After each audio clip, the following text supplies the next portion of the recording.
जय श्री कृष्णा। आखिर कैसे बने विश्वामित्र एक क्षत्रिय राजा से ब्रह्म ऋषि, उनके बारे में बात करते हैं। विश्वामित्र जी जब राजा थे, अपनी विशाल सेना लेकर के वन में भ्रमण करते हुए वशिष्ठ जी के आश्रम में गए। वशिष्ठ जी ने इनका बहुत आदर सत्कार किया। विश्वामित्र जी ने कहा, आप वन में रहने वाले ऋषि हैं और आपने हमारी सेना के सहित आदर सम्मान किया है। मैं गादी का पुत्र विश्वामित्र राजा हूँ और आपने इतना सम्मान किया। वन में आपके पास कोई सुविधा भी नहीं है।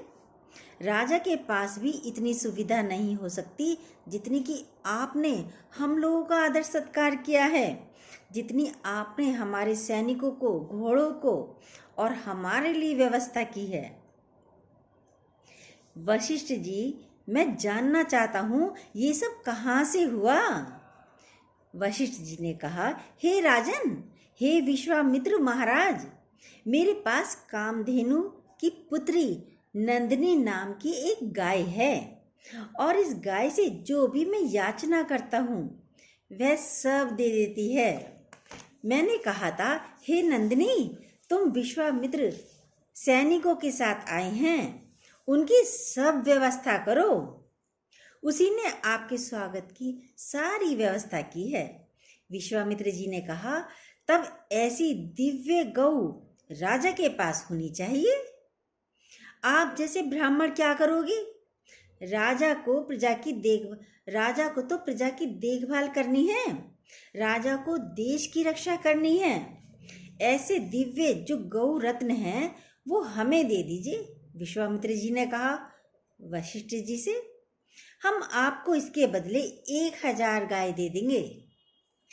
वशिष्ठ जी ने मना कर दिया। विश्वामित्र जी ने कहा, मैं 10,000 गाय दे दूंगा। ये गाय लेकिन आप हमें दे दीजिए। वशिष्ठ जी ने फिर से मना कर दिया। विश्वामित्र जी ने कहा, मैं अपना आधा राज्य दे दूंगा। हे वशिष्ठ जी, ये गाय हमें दे दीजिए। उन्होंने फिर से मना कर दिया, कहा नहीं। इससे विश्वामित्र जी बहुत नाराज हुए। सेवकों को आदेश दिया, गाय को खोल लो, लेकर के चलते हैं। सेवकों ने गौ को खोल लिया, लेकर के जाने लगे। गौ ने रस्सी छुड़ा कर के वशिष्ठ जी के सामने आई नंदिनी गाय और रोने लगी और कहा, गुरुदेव वशिष्ठ, क्या आप मेरा त्याग कर रहे हो? वशिष्ठ जी बोले, मैं वन में रहने वाला हूँ, कोई शस्त्र नहीं है मेरे पास। ये राजा हैं, मैं राजा से लड़ाई नहीं कर सकता। मैं क्या करूं बताओ? गौ ने कहा, आप हमें आदेश दो, मैं इस राजा का मान मर्दन करूंगी। वशिष्ठ जी ने कहा, देवी, मैं तुम्हें आदेश देता हूँ। गाय ने हुंकार किया। हुंकार करते ही हजारों की सेना दिव्य अस्त्र शस्त्र लेकर प्रकट हो गई। विश्वामित्र के सारे सैनिकों को उसने युद्ध में पराजित करके भगा दिया और विश्वामित्र जी पराजित होकर के लौट करके चले गए। दोबारा विशाल सेना लेकर के विश्वामित्र जी ने आक्रमण किया। दोबारा भी उसी गाय के प्रभाव से वशिष्ठ जी ने विश्वामित्र जी को हरा दिया। विश्वामित्र जी आश्चर्य में पड़ गए कि मेरा सारा राज्य, सारी संपत्ति बेकार है। इस गाय और ऋषि को मैं जीत नहीं सकता। अपने पुत्र को राज्य देकर के विश्वामित्र जी तप करने के लिए चले जाते हैं और तप करके भगवान शंकर को प्रसन्न किया। उनसे दिव्य पाशुपतास्त्र प्राप्त किया और बड़े बड़े दिव्य अस्त्र शस्त्र लेकर के वशिष्ठ जी से युद्ध करने के लिए आए। विश्वामित्र जी वशिष्ठ जी से बहुत भयंकर युद्ध विश्वामित्र जी का हुआ। जितने भी दिव्यास्त्र, पाशुपतास्त्र, नारायणास्त्र विश्वामित्र जी छोड़ते हैं, वशिष्ठ जी डंडा लेकर के खड़े हैं उनके अस्त्र शस्त्र सब डंडे से खत्म होते जा रहे हैं। वो सिर्फ एक डंडा लेकर खड़े हैं। वशिष्ठ जी डंडे से टकरा करके नष्ट हो गए उनके सारे दिव्यास्त्र। यहाँ पर वाल्मीकि जी लिख रहे हैं, विश्वामित्र जी को बड़ा आश्चर्य हुआ कि वशिष्ठ जी के हाथ में जो डंडा है बड़ा बलवान है। मेरे सारे अस्त्र शस्त्र समाप्त हो गए। फिर विश्वामित्र जी ने कहा, क्षत्रिय बल को भी धिक्कार है। ये ब्रह्मतेज का फल है। एक तप ने मेरे दिव्य अस्त्र शस्त्र को निष्फल कर दिया। अब मैं तप करके ब्राह्मण बनूंगा। तप करने के लिए पुत्र को राज्य देकर दक्षिण दिशा की ओर गए। विश्वामित्र जी दक्षिण दिशा में जाकर के कठोर तप किया। तप कर रहे थे, उसी समय एक राजा त्रिशंकु हुए। अयोध्या के राजा त्रिशंकु अपने गुरुदेव वशिष्ठ जी से कहे, हम स्वेच्छा से शरीर स्वर्ग को जाना चाहते हैं, यज्ञ कराइए। वशिष्ठ जी ने मना कर दिया। इस हाड़ मास के शरीर को लेकर स्वर्ग नहीं कोई जा सकता। वशिष्ठ जी ने कहा, हम यज्ञ नहीं कराएंगे। तो वशिष्ठ जी के पुत्रों के पास गए त्रिशंकु। वशिष्ठ के पुत्र शक्ति थे। शक्ति से कहा, आप हमारा यज्ञ कराइए, हम सशरीर स्वर्ग जाना चाहते हैं। शक्ति ने कहा, आपने पिताजी से नहीं कहा क्या? उन्होंने कहा, मैंने तुम्हारे पिताजी से कहा, उन्होंने मना कर दिया। शक्ति ने श्राप दे दिया कि तुम चांडाल हो जाओ। गुरु ने मना किया और नहीं माने। अब उनके शरीर में जो सोने की चीजें पहनी हुई थी, सब लोहे की हो गई और शरीर से दुर्गंध आने लगी। सारा शरीर विकृत हो गया। बड़े दुखी हुए। अब सोचे क्या करें। दिन रात जलने लगे। वहां से चल करके दक्षिण दिशा में गए। विश्वामित्र जी से जाकर के कहा, सारी घटना उन्होंने विश्वामित्र जी को जाकर के बताई। मैं सशरीर स्वर्ग जाना चाहता था, वशिष्ठ जी ने मना कर दिया। उनके पुत्र ने मुझे श्राप दे दिया और मैं चंडाल हो गया। आप कृपा करिए मेरे ऊपर। विश्वामित्र जी ने कहा, जब वशिष्ठ स्वर्ग को नहीं भेजे तो मैं जरूर भेजूंगा तुम्हें, क्योंकि दोनों में झगड़ा था। विश्वामित्र जी ने त्रिशंकु को सशरीर स्वर्ग को भेज दिया। स्वर्ग गए। इंद्र ने देखा दुर्गंध आ रही है। एक लात मारी, सिर नीचे हो गया, पैर ऊपर हो गए, उल्टे हो गए, गिरने लगे। तो नीचे से विश्वामित्र जी ने रोक लिया। बीच में ही लटक कर रह गए। उनके मुंह से जो लार निकली, उस लार से एक नदी बही, जिसको कर्मनाशा कहते हैं, जिसमें स्नान करते ही सारा पुण्य नष्ट हो जाता है। इसलिए कर्मनाशा में स्नान का निषेध है। तीर्थ यात्रा में त्रिशंकु कर्मनाशा में स्नान का निषेध है। तीर्थ यात्रा में त्रिशंकु काया अपमान देख करके विश्वामित्र जी ने फिर नए स्वर्ग का निर्माण शुरू किया। उन्होंने जैसी देवताओं की सृष्टि है, गेहूं पैदा कर दिए, बैगन पैदा कर दिए, ऐसी सृष्टि करने लगे जो त्रिशंकु को खाने को मिले और ये स्वर्ग को जाए। लेकिन देवताओं ने आकर विश्वामित्र जी को समझाया कि यहीं इनको स्वर्ग का सुख मिलेगा।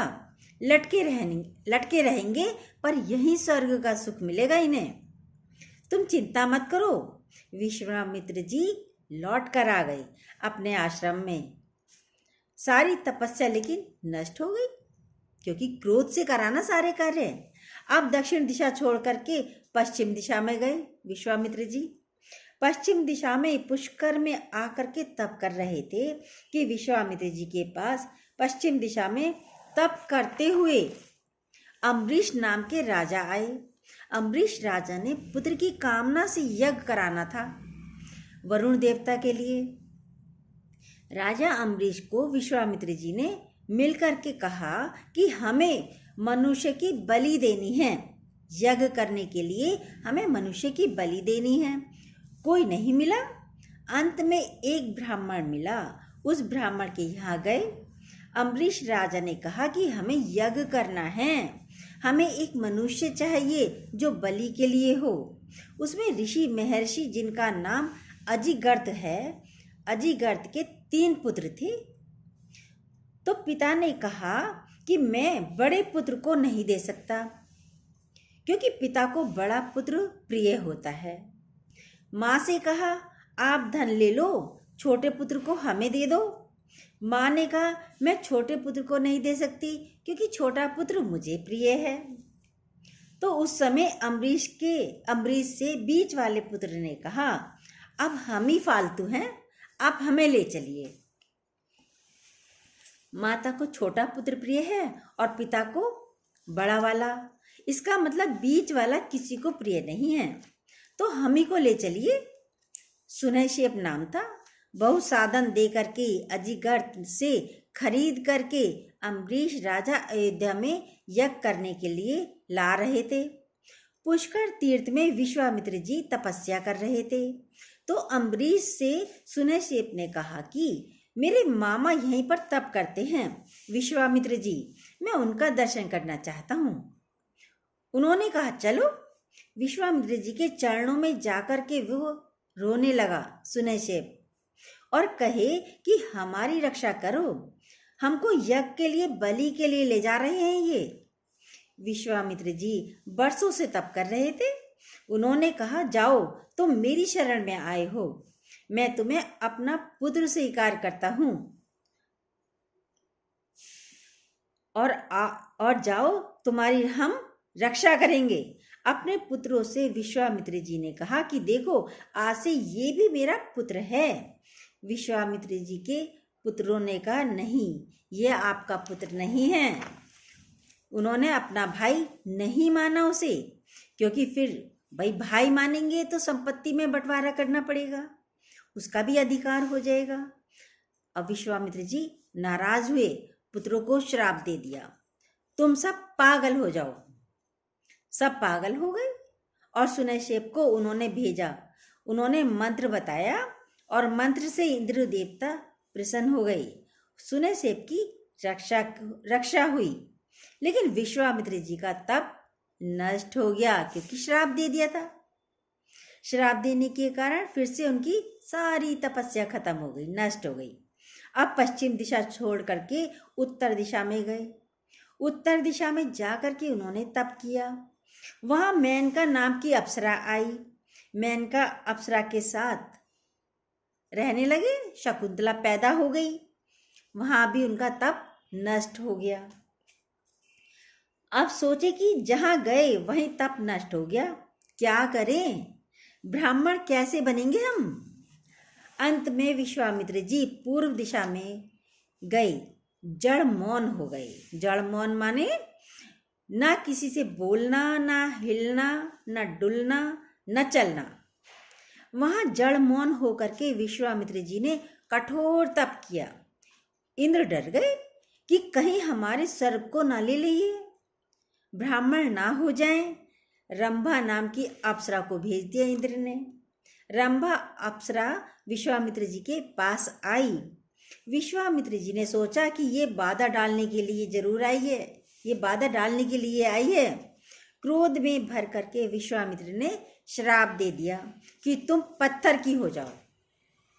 तो रंभा पत्थर की हो गई, पर इनका फिर तप नष्ट हो गया। जब श्राप दे दिया फिर से सारा तप नष्ट हो गया, पुण्य नष्ट हो गया श्राप से।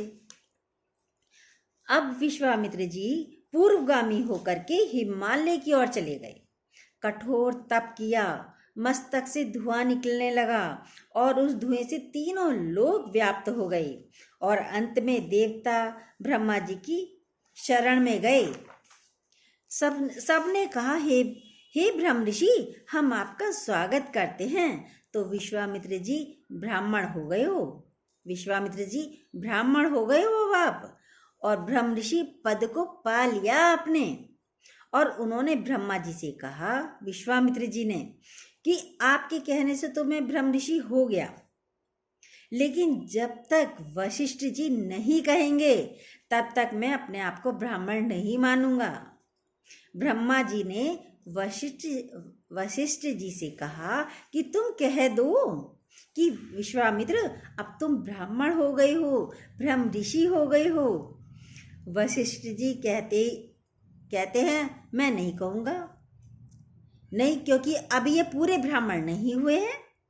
अपने आश्रम में वशिष्ठ जी बैठे थे। सुंदर हरा भरा वन था। उनकी पत्नी सवेरे सूर्योदय होने ही वाला था। संध्या करके सूर्य को अर्घ्य देकर वशिष्ठ जी बैठे थे। अरुंधति साथ में थी। अरुंधति ने कहा, देखिए भगवान की सूर्य कितने सुंदर लालिमा लेकर नवमंडल में आ रहे हैं। सूर्य भगवान लालिमा लेकर नवमंडल में आ रहे हैं।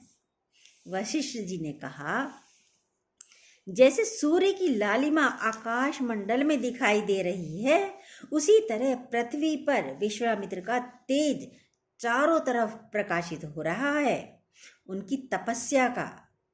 अरुंधति ने कहा, आप तो विश्वामित्र जी को ब्रह्म ऋषि कहते ही नहीं हो और मित्र की महिमा गा रहे हो कि विश्वामित्र का तेज सूर्य की लालिमा की तरह संसार में फैल रहा है।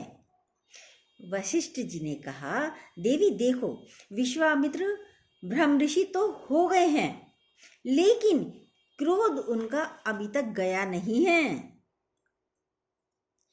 इसलिए हम उनको ब्रह्म ऋषि नहीं कहते हैं। और उनकी कुटिया के पीछे तलवार लेकर विश्वामित्र जी बैठे थे, सारी बातें सुन रहे थे कि आज जो निकलेंगे उनका सर हम तलवार से काट देंगे। ये नहीं कह रहे हैं कि अब सब कह रहे हैं, बस यही नहीं कह रहे सब हमें ब्रह्म ऋषि कह रहे हैं, ये सोचकर तलवार लेकर बैठे हुए थे। विश्वामित्र जी ने जब ये सब सुना तो तलवार फेंक दी और आकर वशिष्ठ जी के चरणों में लेट गए। वशिष्ठ जी ने दौड़कर उन्हें अपने हृदय से लगा लिया और बोले, आइए ब्रह्म ऋषि, आइए, आपका स्वागत है। उस समय हृदय से लगाया एकदम वशिष्ठ जी ने विश्वामित्र को, और विश्वामित्र ब्रह्म ऋषि हो गए। वशिष्ठ जी ने उन्हें ब्रह्म ऋषि का पद दिया और विश्वामित्र जी के हृदय में क्रोध रहा ही नहीं, कोई झगड़ा रहा ही नहीं। इसलिए विश्वामित्र जी ने कहा कि हे रघुनंदन, जब मैं यज्ञ की दीक्षा लेता हूँ और यज्ञ मंडप में जाता हूँ तो मुझे क्रोध होता ही नहीं है। जनक जी के पुरोहित शतानंद जी कह रहे हैं कि हे रघुनंदन, हे श्री राम, ये वो ही विश्वामित्र जी हैं जिन्होंने तपस्या से गायत्री को प्रकट किया है। गायत्री मंत्र के वेद माता के विश्वामित्र ऋषि हैं और ये ब्रह्म ऋषि हैं। विश्वामित्र जी ब्रह्म ऋषि हैं। जय श्री कृष्णा। यदि आपको ये स्टोरी अच्छी लगी हो तो प्लीज़ जो न्यू हो सब्सक्राइब कीजिएगा, लाइक कीजिएगा, कमेंट भी कर सकते हैं, और जो बेल होती है सब्सक्राइब के बाद उसको ज़रूर दोबारा प्रेस कीजिएगा।